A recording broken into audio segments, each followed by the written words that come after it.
person. Thank you to everyone who is here live.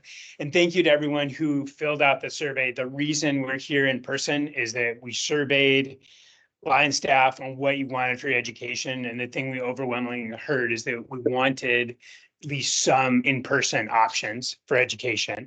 So let us know how this worked. We can look at the option of a larger group setting like District 5. We could continue moving around to different firehouses as space allows. So I want your feedback. Most importantly, we're committed from the MPD office to delivering education that matters, that's helpful, that's relevant. And so we definitely want your feedback on how we're doing with that. Thank you to Chief Ford for putting this together. Thank you to Camas Washougal Fire Department for hosting this. So this is our purpose in Clark County EMS, to provide consistent, high-quality emergency care to our patients when and where they need it most. If anything that I say doesn't clearly relate back to this, or you're not clear how it relates back to that, I want you to ask me, because that's the question we should be asking ourselves in everything that we do. Are we making things better? Are we delivering this care? With that, I've got a couple brief updates, and then we're going to dive into ACS. So Dr. Gadwa mentioned this in her case reviews at the end of February, mentioned it in the newsletter, and I'll mention it again here.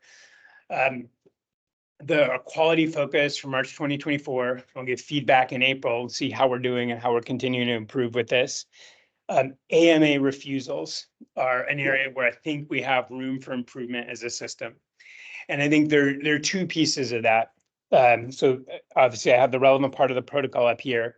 So if there's immediate medical need and ambulance transport is necessary, and you have a capable decision maker who's refusing, then that's an AMA refusal.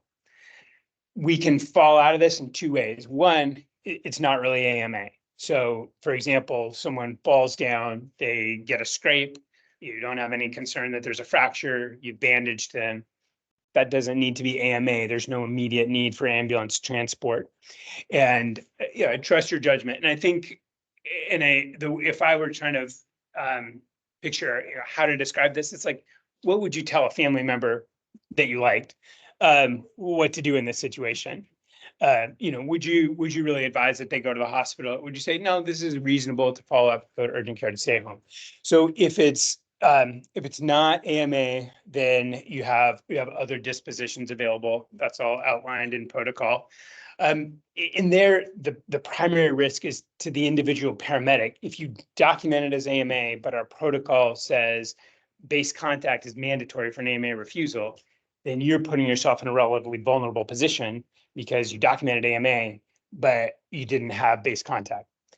On the contrary, the higher risk situation is a patient that truly is refusing ambulance transport against medical advice, having chest pain, worse with exertion. No, I don't want to go to the hospital. That's against medical advice. And there we want to get online medical control involved. The reason for that, so when it's been studied, about 25% of the time you have someone who's refusing, you can convert them into going by getting a doc on the line. Sometimes there's some people in society who still have a lot of respect for doctors, and sometimes I've taken that call and be like, yeah, I'm the doctor and I think you should go. And that's all it takes. Sometimes it's kind of just hearing it from a different perspective, explaining the specific possible risks of refusing. So this is an area where I think we can improve as a system. We want to really narrow that down, focus on that small number of patients that truly are refusing against medical advice, and we want to get online medical control involved. The documentation for that is in the flow chart. And so it's a consult.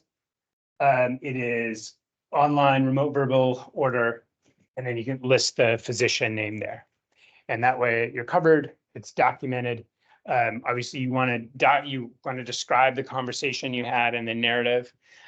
We are working towards getting these calls recorded, which again, I think will provide an opportunity for training, both for paramedics and for doctors. And then also provide that extra documentation of those encounters. Any questions about that?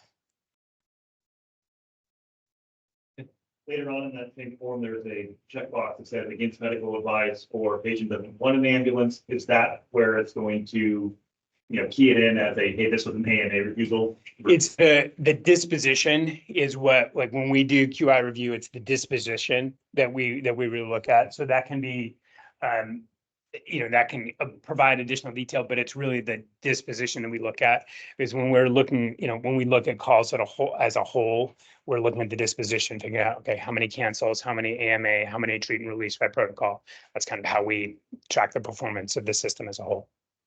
Does that answer your question?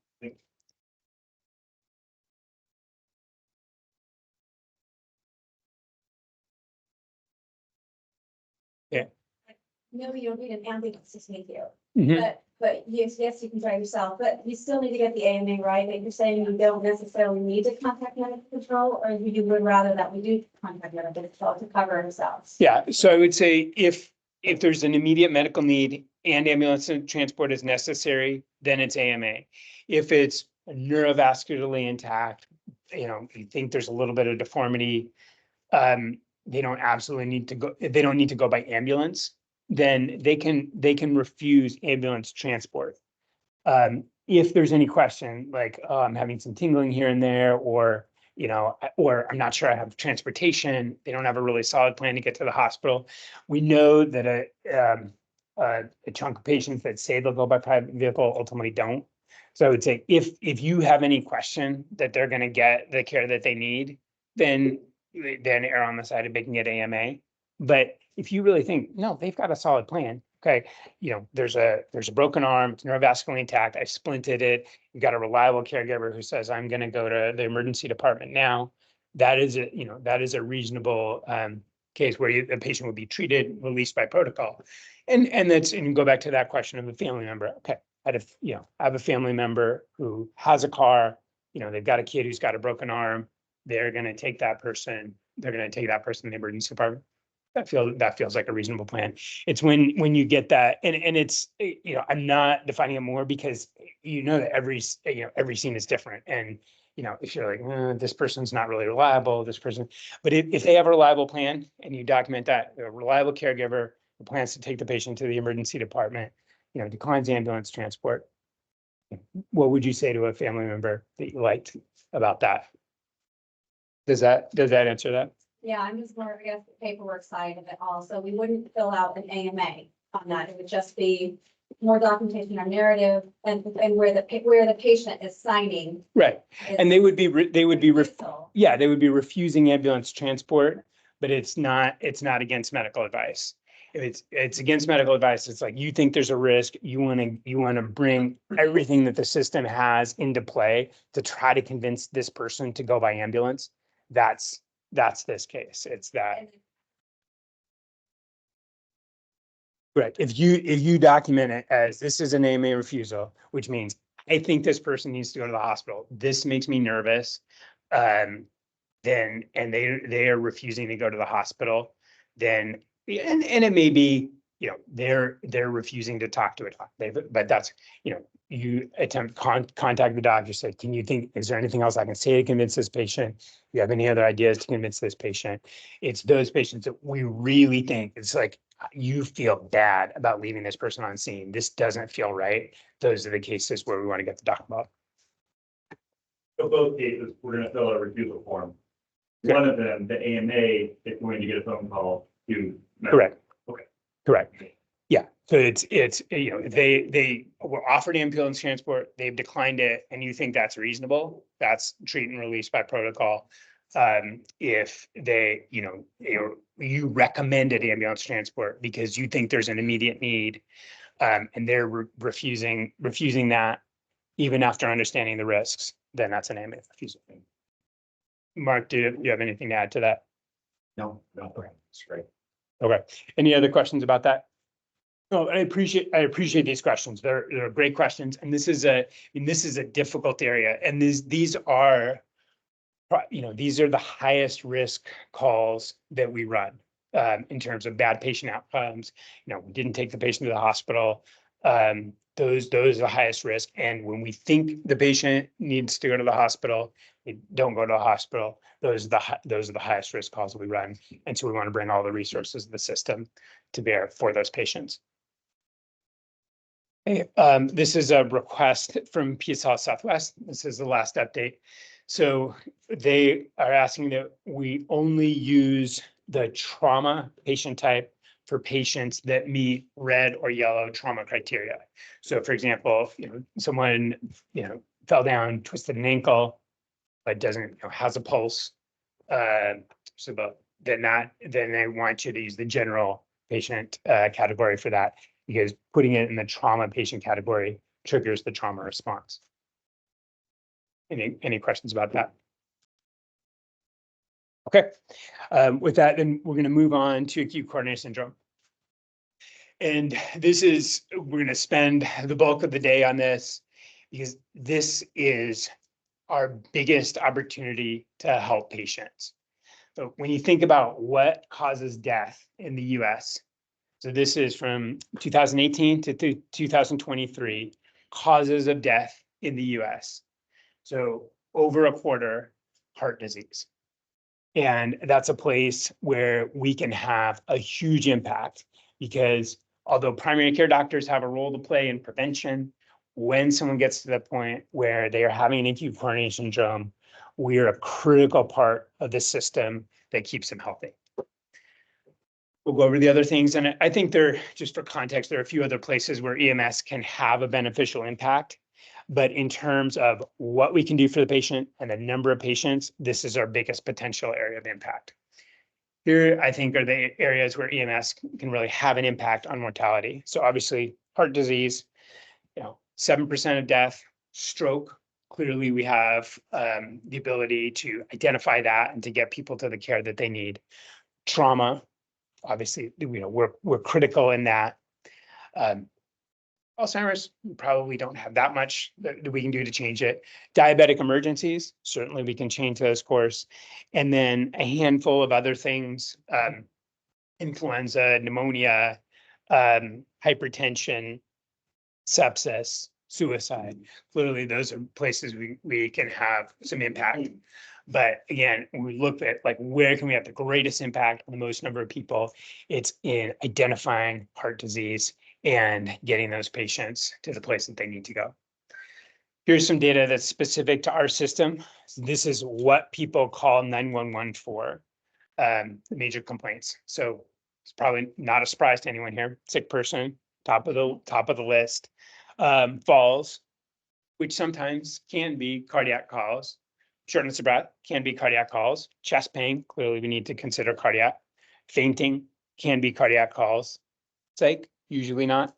MBC, abdominal pain can be a cardiac call. So this is something that we're considering on a huge chunk of the patients that we go on. And then after you see the patient, what are the primary impressions? The most common, abdominal pain. Next after that is chest pain, weakness, shortness of breath. Those can be cardiac calls. Psych and trauma, probably not. Syncope certainly can be cardiac calls. Occasionally altered mental status can be cardiac calls. But be careful, anxiety can be related to a cardiac call.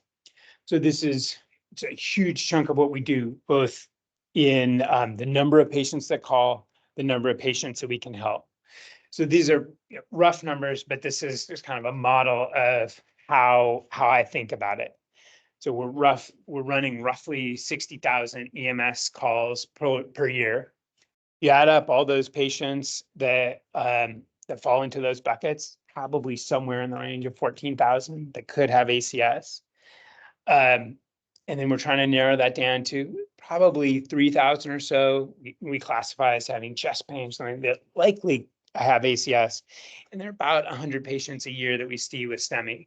And so our job is to be that filter and to figure out how do we catch as many patients as we can into that filter, and how do we get them to the level of care they need. So how do we do that? With history, to physical, and then the ECG is critical. And so what I'm going to go through next are the key things in the history and the physical that make acute coronary syndrome more likely. Not having any of these doesn't mean that you don't have acute coronary syndrome. but these are the things that that when we study them are likely correlated with acute coronary syndrome. All of these are from a website called the NNT, which looks at the number needed to treat. And this is from a section on the number needed to diagnose. Like these are the things that you take a huge database of acute coronary syndrome patients. What are the things that they complained of? So one of the things, and these, so these are likelihood ratios. In other words, how, if someone says they has this, how likely are they to have the disease? So if the likelihood ratio is 4, by saying this, they're 4 times more likely than not to have the disease. If the likelihood ratio is 1, it doesn't mean the disease any more likely or less likely. So higher likelihood ratios make someone more likely to have the disease. So radiation to both arms is one thing that makes someone very likely to have acute coronary syndrome. Pain similar to their prior ischemia.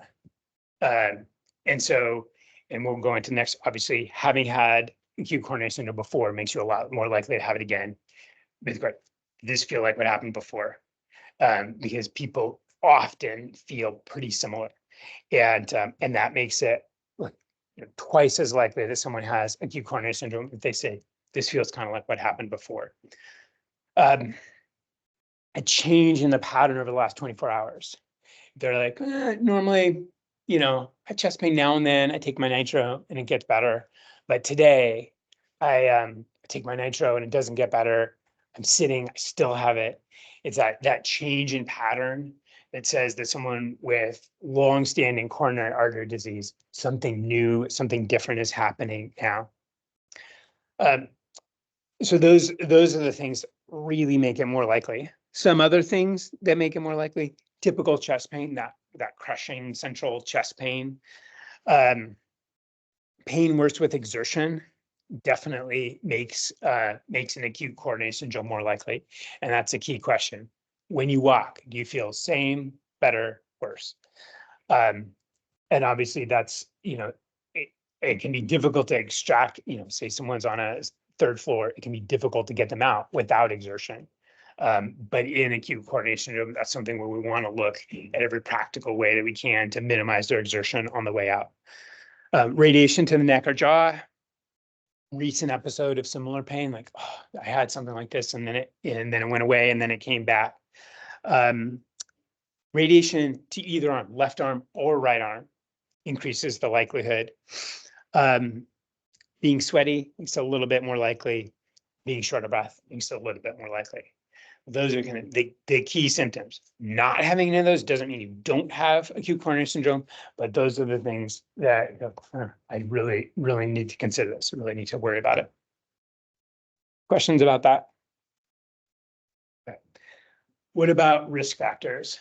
The top of the list is an abnormal prior stress test. It's relatively rare that you're going to see that. In general, if someone's had an abnormal stress test, they'll go on to get some intervention. But if they say, I've been stress tested and they think it's a problem and they're worried about me, that definitely increases the likelihood. Peripheral arterial disease. So if someone has peripheral arterial disease, what do you see on their exam? You see clubbing. What else?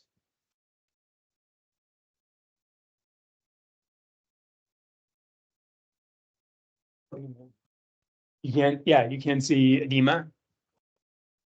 Whole extremities, they'll tend to have diminished pulses. Not infrequently, they'll have kind of some of those chronic leg wounds.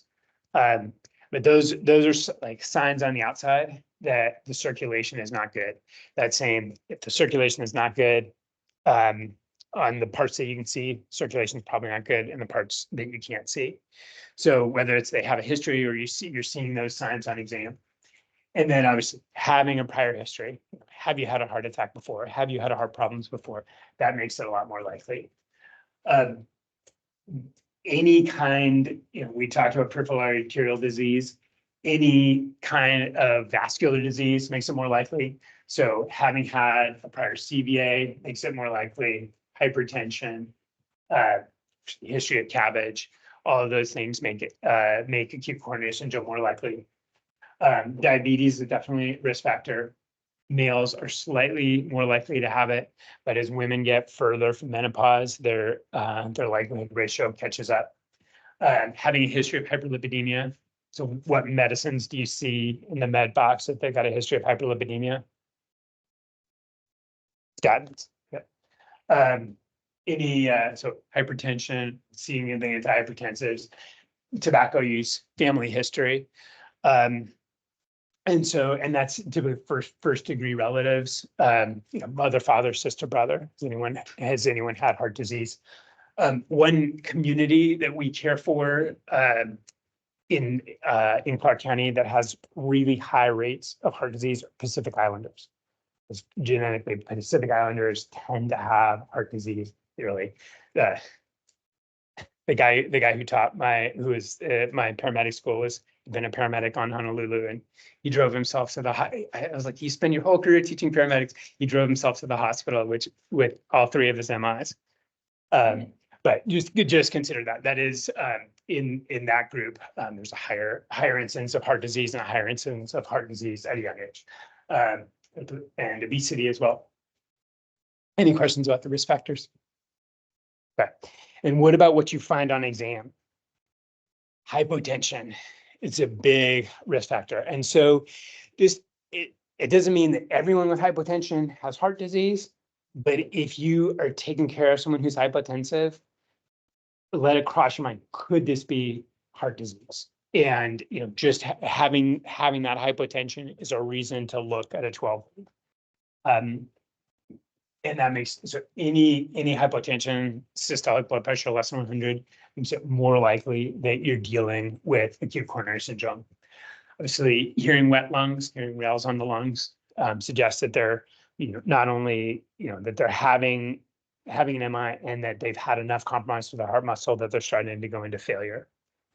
Tachypnea, tachycardia can make it more likely. Pain that increases with palpation can make it less likely, but definitely does not take it out. And I definitely have taken care of MIs who had pain, patients with MIs who had pain that was reproduced on palpation. And then the EKG. And the reason we emphasize this so much is that it is such a powerful tool for detecting heart disease. It is not perfect, but it is powerful. So if you're seeing ST depression, look back to these other likelihood ratios that we saw before, history of prior coronary artery disease, there's a likelihood ratio like, somewhere 2 to 3, hypotension, likelihood ratio like 4. But if you see ST depression on the ECG, even if they're not meeting STEMI criteria, you see ST depression, that makes it 5 times more likely that that person is having acute coronary syndrome. And that's why thinking about it, getting the person on the EKG is such a powerful tool for detecting heart disease. And so normal EKG doesn't mean you're not dealing with heart disease, but it's a really powerful tool for finding those patients who do have heart disease. I mean, in ischemic EKG, so there's other findings like hyperacute Ts, and you can see inverted T waves is the next find. Those other findings, it doesn't look like a normal EKG. That definitely makes it more likely. And so that's why it's such a key tool. So as we talk about the spectrum, I'm just going to do a brief refresher on the pathophysiology to think about what we're trying to catch and talk about the management. And then we'll go into the key performance indicators for our system. Any questions about what we've had so far? So this is a review, but talking about the pathophysiology of acute coronary syndrome. So patients who have coronary artery disease, they build up plaques over time. They can have stable angina. They're like, oh, I walk up the stairs, I get a little bit of chest pain, I rest, it gets better. Unstable angina is when the plaque ruptures and you start to get a clot around the plaque. And so then you can get chest pain at rest, or chest pain that progresses. So it's unstable angina. The way we define the difference between unstable angina and STEMI are the cardiac biomarkers. Unstable angina just means like it's not quite getting enough oxygen. And STEMI, we define as it's not getting enough oxygen and there's damage to the heart muscle as a result. So stable angina, you typically will see a normal EKG.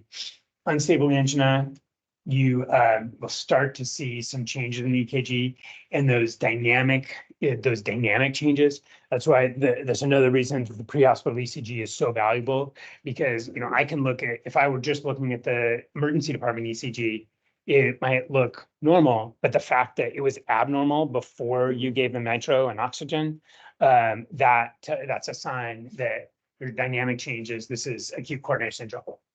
So unstable angina, some EKG changes, components still normal. And STEMI, EKG looks a lot like unstable angina, but then you see these elevated biomarkers when we test for them. And that's when so the plaque ruptures, the thrombus formation causes this occlusion to the vessel. You're starting to get death to heart muscle. And then STEMI is when you completely occlude the blood vessel lumen. The infarct goes across the wall, and that's what gives that typical ST elevation pattern. And yes, the troponins will be elevated, but we don't wait for that to intervene on patients like that. So there's kind of the spectrum of acute coronary syndrome, and then this is how it gets managed and what we're ultimately trying to get to in a hospital setting. So obviously, you think it could be ACS, you've got ST elevation, don't care about the biochemistry, don't care about the risk stratification. It's a STEMI, and the treatment is reperfusion, ideally percutaneous coronary intervention. If you've got an ECG, it's either normal or got some slight abnormalities, troponin positive, then they're relatively high risk, that's an NSTEMI. The way that we manage that in the hospital is that if they have persistent pain that we can't make go away, then most cardiologists will favor what's called an early invasive strategy, meaning they'll cath these people. So positive troponin and ongoing pain that we can't relieve with nitroglycerin, those patients will typically get a cath, usually within the next couple hours after they're in the emergency department. Can't manage that. If troponins are negative, still think it's ACS. Those are typically managed non-invasively. It's medical management. There's not a proven benefit for cath in those patients. It's typically medicine changes, lifestyle changes. And so what we're really trying to do in EMS, obviously, first to identify these patients that have STEMI, and then we're trying to get these patients that have NSTEMI and trying to get them to the place where they can either be medically managed or managed with a cath if needed. Questions about that? So brief review of the protocol, and then we'll go into the key performance indicators, how we measure our performance as a system on this. So this will be a review for everyone. So the Universal Patient Care Protocol, we target an SpO2 between 94 to 98%. There's, when I started, we wanted 100%, nothing but 100% in these patients. We know that excess oxygen can release free radicals and cause problems. So we just want to correct hypoxia, but we don't need to drive them all the way to 100% unless you think like, I'm about to intubate this person. 12-lead ECG. And we want to identify this as soon as possible. The goal is within 10 minutes to have patient contact to have a 12-lead ECG. Aspirin, unless there's a contraindication. And the reason for that is that you've got that thrombus forming, and so the aspirin is the thing that you can do to keep that thrombus from propagating. If you have a systolic greater than 110, then you may use nitroglycerin with caution in a right-sided MI. Our goal with nitroglycerin is primarily to ease the pain. It doesn't keep people alive longer. The goal is to make them more comfortable. And then you can also use fentanyl. So if this patient falls into the STEMI protocol, and we'll go deep into this, but if you have ST elevation, 2 contiguous leads, no left bundle branch, block, or paced rhythm unless concordance. Then this patient is a potential STEMI, and then we enter them into as a STEMI alert. So treatment is before, and then red acuity to the closest PCI capable hospital.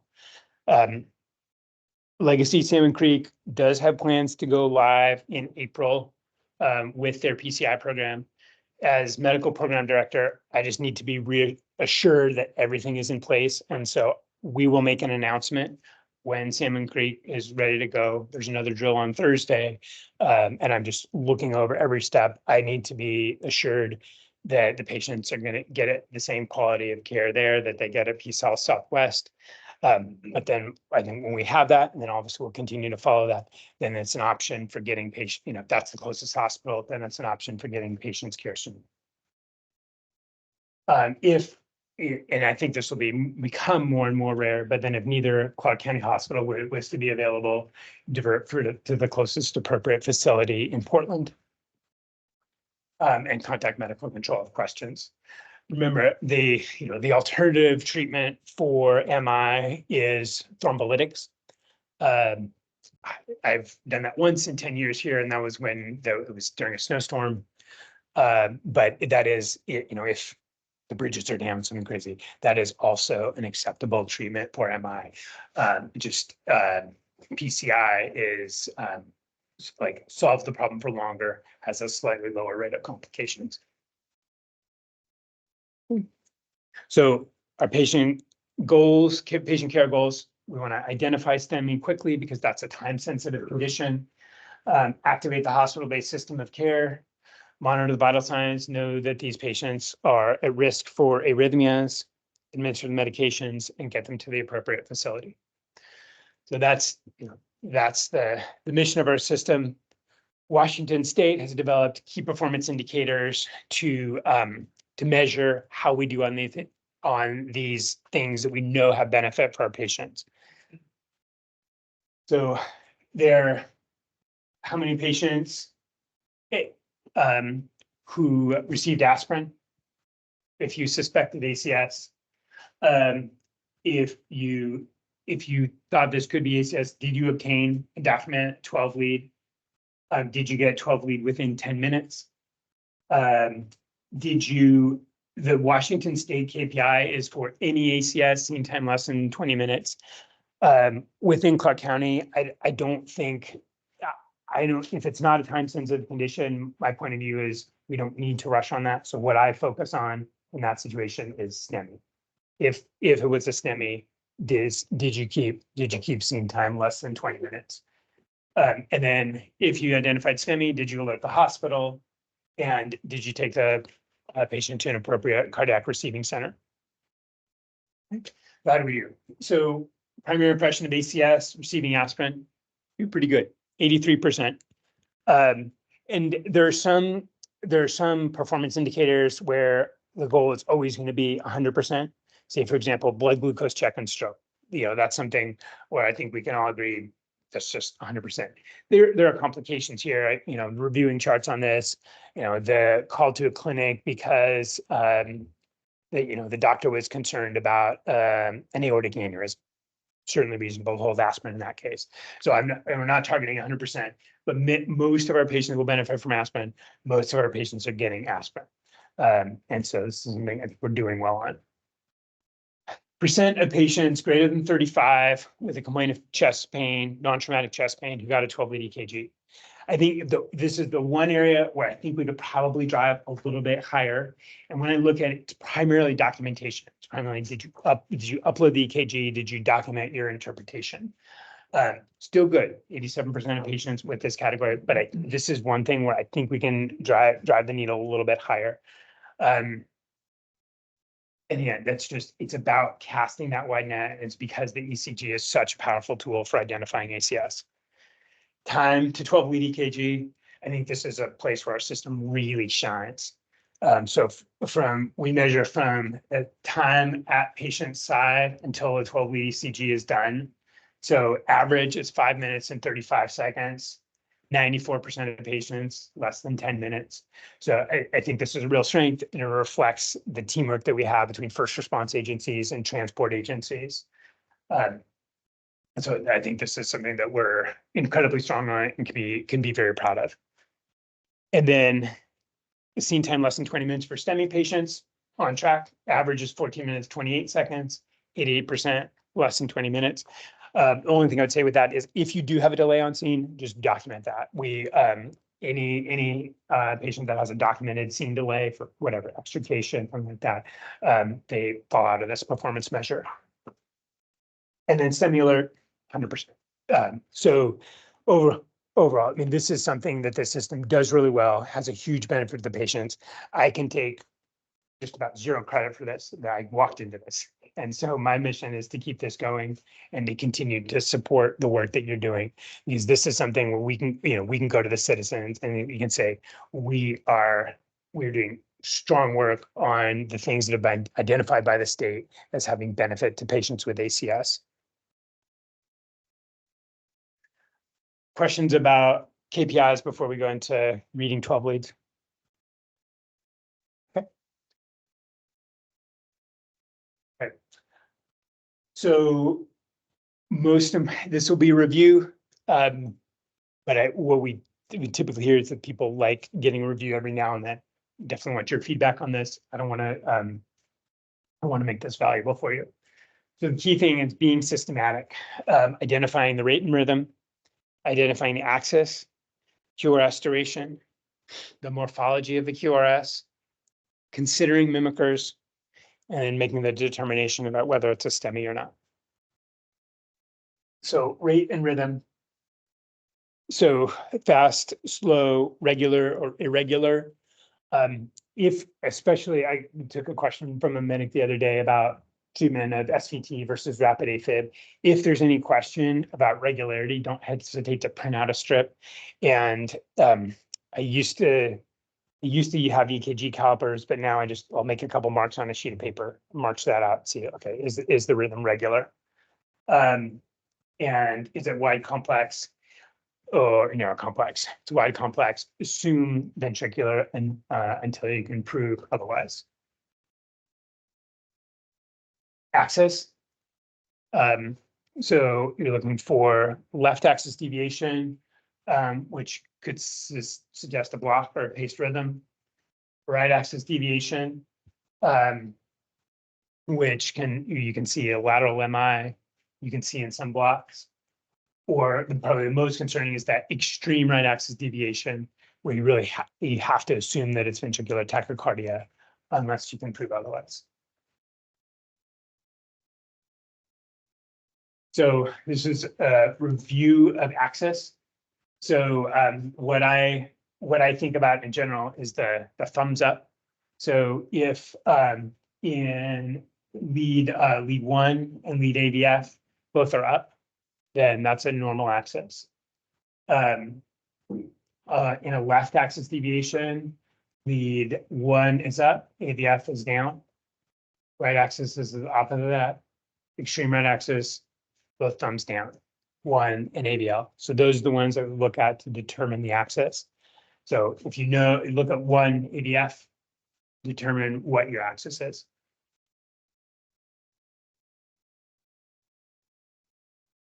QRS morphology. The number that I remember is 450. There's a little bit more leeway in women, but the QT interval should be less than 450 milliseconds. In general, the machine does pretty well at reading it. But you can also look at the number of boxes that the QRS is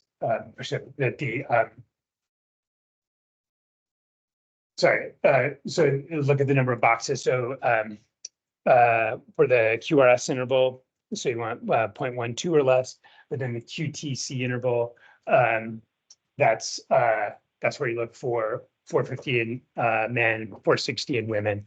That's something in general I'll rely on the machine to read. Unless you've got a really funky tracing, the machine does a pretty good job of reading that. morphology of the QRS.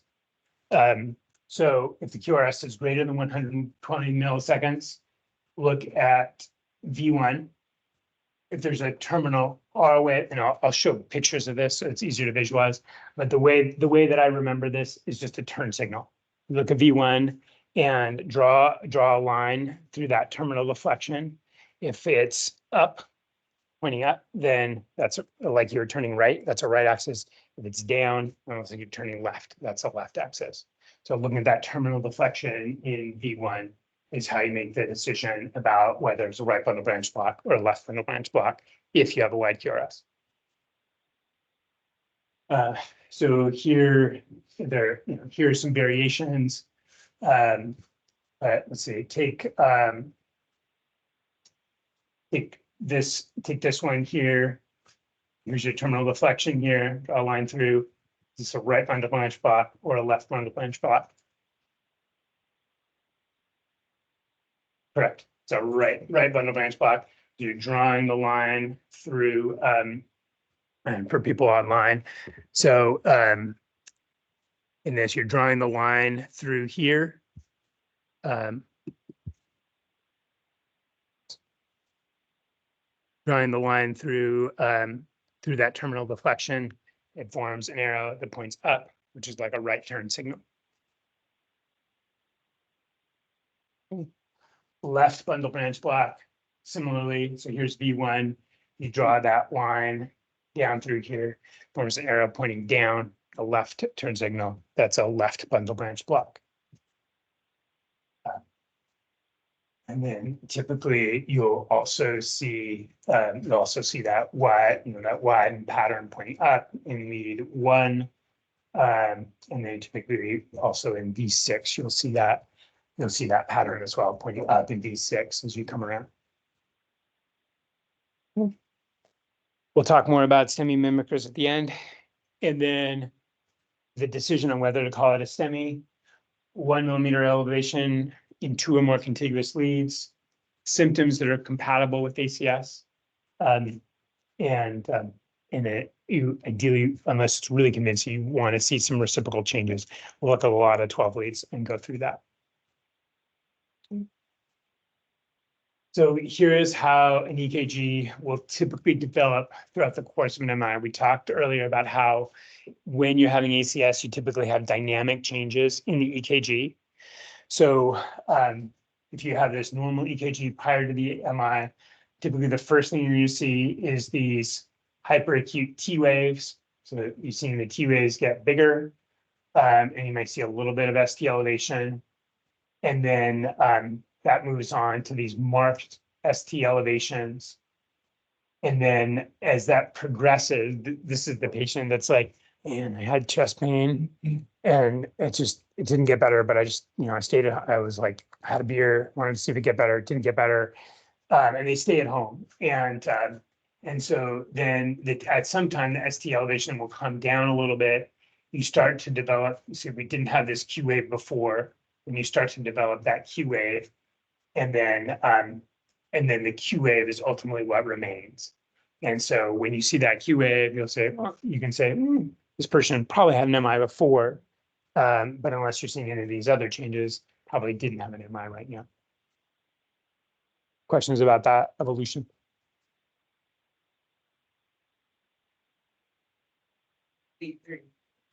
Correct. The way we would be concerned about would be like a pathological one, then Right. would you consider that a quarter of the QRS? Yeah, quarter of the QRS, deep, wide, but it's the decision about STEMI is primarily made on the ST segment, but be aware of that evolution over time, especially if you're getting that history, like, oh, yeah, like I had chest pain 3 days ago and I just stayed here. Then I have a quick question. Yeah. The QTC interval that you were speaking of prior, I know both of our antiemetics can cause QTC widening. Is that a different concern, whether it's like toxicological versus physiological? So like cardiac chest pain creating the QTC interval, are we concerned about the mesophone and treatment? It's be more concerned about the arrhythmia. So it's very relatively rare for ischemia Yeah. to cause QT prolongation. Usually some kind of electrolyte abnormality, but if if you're dealing with someone who, what I would assume is if you think this is ACS, assume it's an irritable heart. And so you weigh the risks against the benefits. If they're like retching, you can't manage them, then you can consider it. But if, if you can hold on, if it's like, they're a little bit nauseated, then I'd probably hold on it. And if we're looking at the QTC patient, and they do go into arrhythmia like deep. Mhm. Are we still going to amiodarone, or would we consider things like? Think I would, so they've got a prolonged QT Yeah. and then they go into BTAC. Probably my first move in that case would be lidocaine. But that's like knowing, when you saw, We have the. yeah, if you saw that before. Other questions? No. Okay, no, great questions. So which leads look at in the inferior leads, 2, 3, and AVF. The inferior, you see reciprocal changes in 1 and AVL. Again, we'll look through a lot of 12 leads that give examples of this. The high lateral leads, looking across the top, 1 and AVL. With those, you see reciprocal changes opposite of that in those inferior leads. So 2, 3, AVF. The anterior leads coming across the precordium, V1, V2, V3, V4. If in a standard 12 lead, you really don't see much in the way of reciprocal changes for that. And then, but in a posterior MI, you'll typically see those reciprocal changes in V1, V2, V3, V4. If you print it and flip the EKG upside down, it'll look like ST elevation in those leads. Upside down and backwards. Okay, so we'll get into EKGs. Any volunteers to interpret this EKG? Like inferior STEMI. Inferior STEMI, and can you talk through the rate, rhythm, QRS, Michael? Yes. Here's the normal rate with sinus, not being able to tell ER was normal, QRS width was normal. We have elevation in U2, 3, AVF, depression, AVL, B2 maybe, also some elevation in B1, it looks like. But I would call that an inferior STEMI, that I would do a bright side of hopefully happen. There you go, agree completely. And just come here online, can they hear everyone ask some questions? Okay, from now, awesome, okay. No, I agree completely. And the thing that I'd point out, this one's fairly marked, but if you're unsure about an inferior STEMI, the thing that really helped settle the question is AVL. If you have some subtle elevation to create an AVF, you see that depression in AVL that really goes with an inferior STEMI. And then as I mentioned, consider looking at V4R to look for a right-sided infarct if you have an inferior STEMI. I can call on someone too, but any volunteers to read this ECG? Yeah, we should go ahead. Can't see the radon, but I'll see Right. Brady. Mhm. Sign it. Mhm. In the bundle range. Got some elevation in V3, AVF, some reciprocal changes in V1. Oh. Mhm. I got V2, got some depression there. Elevation in V3.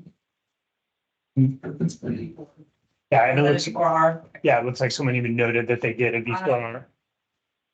The depression in V2. I would just out of curiosity, want to do 15 lead, just to see if the right-sided MI is affecting the posterior wall, Mhm. the heart. We definitely do V3, V4. Mhm. And how did someone, they marked this as V4R, how would you interpret it? I would say it's positive for right-sided. But the other indication would be bradycardia too. Mhm. Feel that's very common in left-sided. Yeah, in inferior right-sided and right-sided MI typically see bradycardia. They often will be hypotensive. So absolutely agree completely. So think about this, these are patients, think about, you may need to pace. If they get really brady and hypotensive. You need pressures, but you want to balance any pressure that you use is going to increase the myocardial oxygen demand. You just want to use the minimum that you can. And if you can pace them to maintain a decent cardiac output, then that's the thing that's the preferred way. This question came up in an ACLS scenario recently. Would they respond well to fluid? Yeah. They typically will. It typically doesn't need to be a ton of fluid because they don't have great squeeze, but they typically, because they're preload dependent, the RV is involved, they typically respond well to a fluid bolus. And that can be, 250, 500, see how it responds. And this is where, yes, we want you to recognize STEMI, but then the next step is doing exactly what you're doing right now, which is thinking, okay, this is an inferior STEMI, and this is how I'm expecting it to act, and this is what I'm getting ready for. So I'm ready for the next thing this patient's going to throw at me. Okay, another volunteer for the CCG.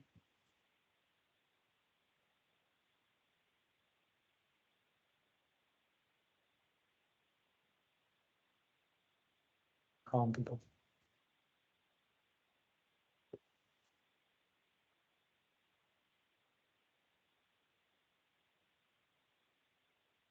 Mike, do you want to take this one on?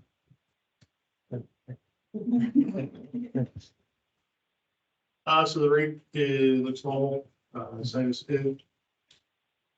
Elevation of ABL. I don't think it's wide enough to look at any parameters in the sense of like a lot on the branch, she's flattening down. Mhm.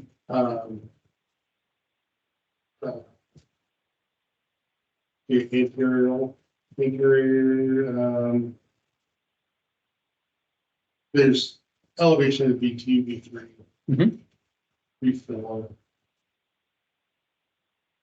Reciprocal. Well, you're not gonna need a reciprocal change in the B2 form necessarily. ABR, the T-weight is inverted. Mhm. Yep. Yeah. Yeah, you could go, I mean, it's maybe a little elevation in ABL, but I agree, there are no reciprocal leads for this. You definitely got elevation, a little bit in V1, the V2, V3, V4. So, anteroseptal MI. So, less, so these are less prone to hypotension, like the inferior MI. But probably more prone to arrhythmia because these are involving the left ventricle. These tend to be really irritable hearts, more likely to get a ventricular arrhythmia in a patient like this. Nice job with that, get you. About this one.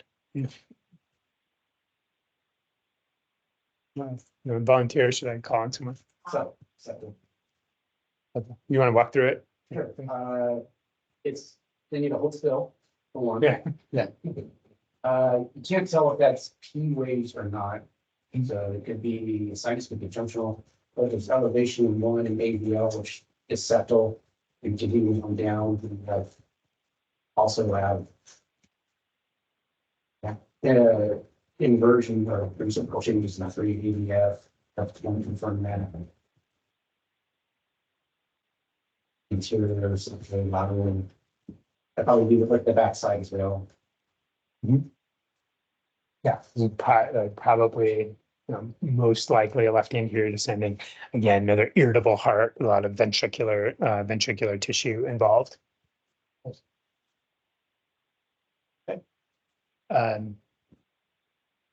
About this one.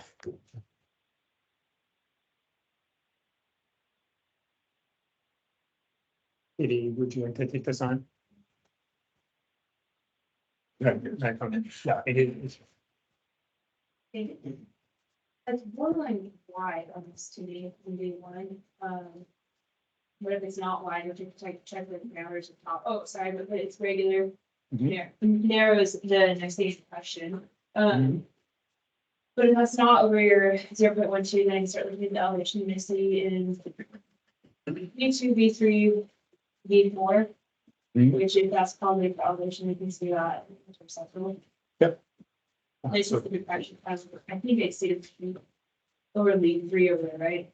Yeah, there's about a millimeter depression in lead 3, about 2 millimeters in ADF. And then you also have the some elevation in ABL, kind of support what you're saying about anterolateral. Nice job. And this will be, let's see, this will be the last one in this group. Anyone else like to take on the last one? Thanks.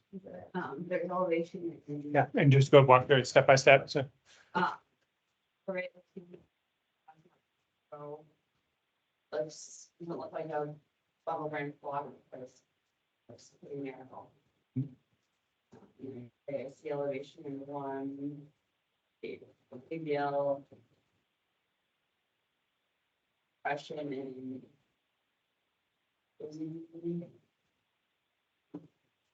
One.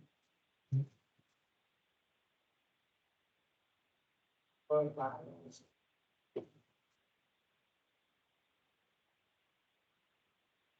where where are you looking for the lateral?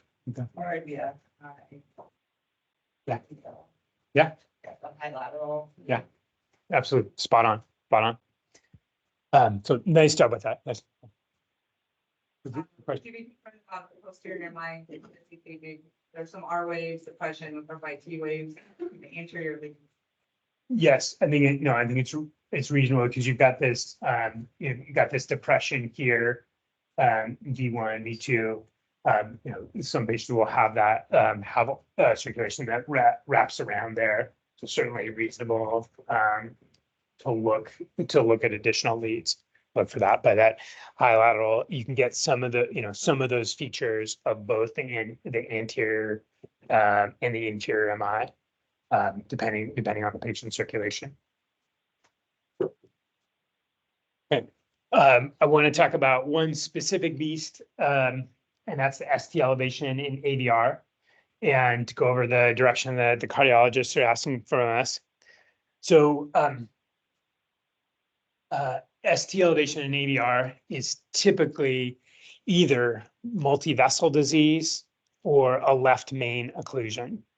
And so you can see it in someone who's got bad coronary artery disease and they're sick for another reason. You can see it in the left main occlusion. You can think about it, if it's just an AVR, it's like reciprocal changes, because our AVR is looking up here, so it's reciprocal to almost everything else that you're looking at. You'll typically see some depression in almost all the other leads. So can be because you can see that in LVH. Like I was saying, you can see it in other toxic and metabolic things. We use DIG a lot less frequently now, but you can occasionally see that in hypokalemia. The thing that I think most about is that it's someone with coronary artery disease, but they're in shock for another reason. They're being hypoperfused. They've got diffuse coronary artery disease. They don't see EKG changes until their demand really goes up. And then a small number of them are acute coronary occlusions, but then they're typically the left main to produce those changes all the way around. It's typically the left main that's obstructed. And so because not all of these isolated ST elevation in AVR are ACS, the cardiologists don't want us to activate STEMI on that. So I'll show an EKG example. So here you've got isolated ST elevation in AVR. You do have diffuse, I'll hold myself to my own standard. So it's a narrow complex rhythm, it's regular. Think ICP waves here, but they're relatively subtle. But then I've got ST elevation in AVR. I've got ST depression in lead 2, lead 3, AVF. A little bit in V3 and V4, but definitely some ST depression, V5 and V6.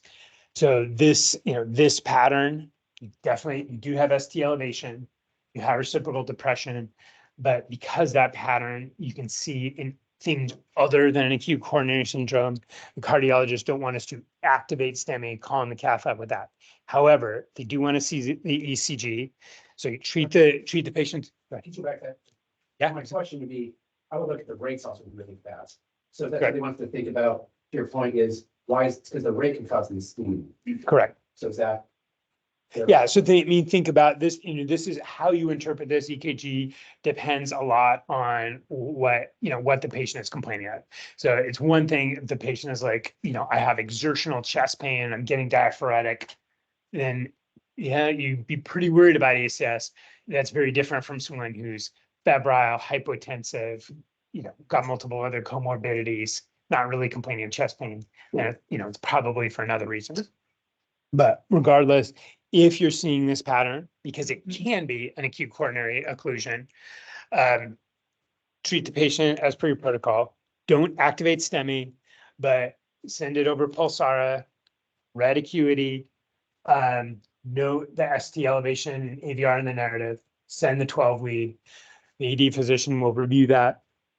And it is possible that the ED physician will make a decision to activate if you're like, this is someone with a history of coronary artery disease, having 2 hours of crushing chest pain, and that EKG, they may activate in that situation. Whereas if there are other symptoms, more likely will not activate, try to sort out what else is causing this. And then typically, and that's another place where there's dynamic EKG changes, because if you give the patient fluid, you apply oxygen, you correct the hypoxia, we may only see that on your ECG, and then in the initial emergency department ECG, that some of that may resolve. Questions about isolated ST elevation and AVR? That's one unique beast. Okay, so reviewing STEMI, we're looking for ST elevation greater than 1 millimeter, 2 contiguous leads.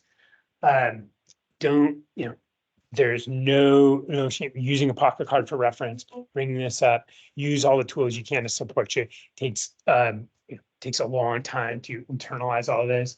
And in the moment, especially when you've got other things going on, there's no harm in using a card for reference. And here's an example of that walks you through with colors. Okay, these are the my blue leads here, the inferior leads, red leads are the lateral leads. Septal, anterior, no harm in having a reference, much rather, have anything that you can do to offload your brain in a situation like this is completely helpful. Other questions about STEMI before we move on to the mimickers? Not with STEMI, but it's more depression. Not see more depression, you know, other elevation or anything. Is that something that's how we're like, hey, ACS like red, you see the diffuse depression. Obviously, it's not going to be a STEMI. Yeah. I think that's reasonable, depending on the condition of the patient. But yeah, if you're seeing active changes, if you're seeing diffuse ST depression, then that's someone who would much rather meet, get that response. Doesn't mean you need lights and sirens, because that's not someone who's going direct to the cath lab. But what you want is that prompt emergency department response, get that person stabilized, work on making them more comfortable, because that's that patient where in the emergency department, we really need to get on top of that person. We need to start controlling their pain to figure out, is this someone where we can control their pain, cool them off, and they either don't need a cath or need a cath later, or they have unrelenting pain and they're going to go to the cath lab. Or many of those patients evolve into a STEMI. Like you start to see that depression, and then it evolves into a STEMI. Yeah, certainly if you're seeing an ECG that's concerning for ACS, a story that's concerning for ACS, those are patients that deserve prompt attention from the emergency department. Other questions? So we'll go through the mimickers, and the way I would think about this is like, okay, like, I think I've got a STEMI. Just think about some of these other things. We would rather, if there's significant question, just send the ECG to the doc, get the doc's input. And if you, but if you're like, I really think it's a STEMI, call it a STEMI. But here's some mimickers to think about. So acute pericarditis, you'll typically see diffuse ST elevation. Here I've got elevation in 2, 3, sorry, 1, 2 percent elevation, B2, B3, B4, B5, B6, with some depression in ADR, but there's nothing that's anatomically reciprocal. This is a patient, typically these patients like had a viral illness a week or two ago. They've got chest pain that's typically pretty positional. So like they sit forward, it feels better.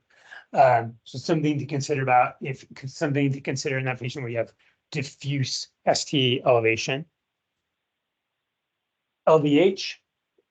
And so you will see this kind of up, concave down elevation, B2, B3.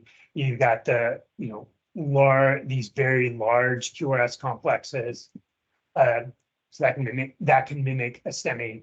Notice you don't have any reciprocal changes to this elevation here in V1 and V2, and you've got these big QRS complexes.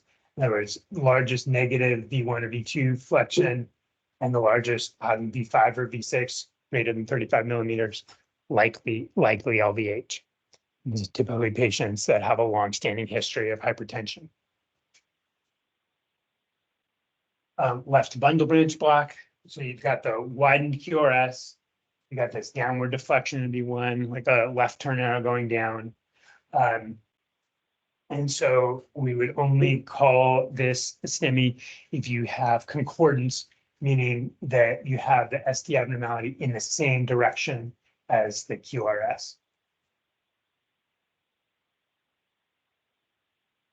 And here's some of the long-standing left bundle branch block. Got a little bit of elevation here. Got the widened QRS, but there's no concordance. You can see like like for example, on posterior MI, in someone like this, you would see these start to come down.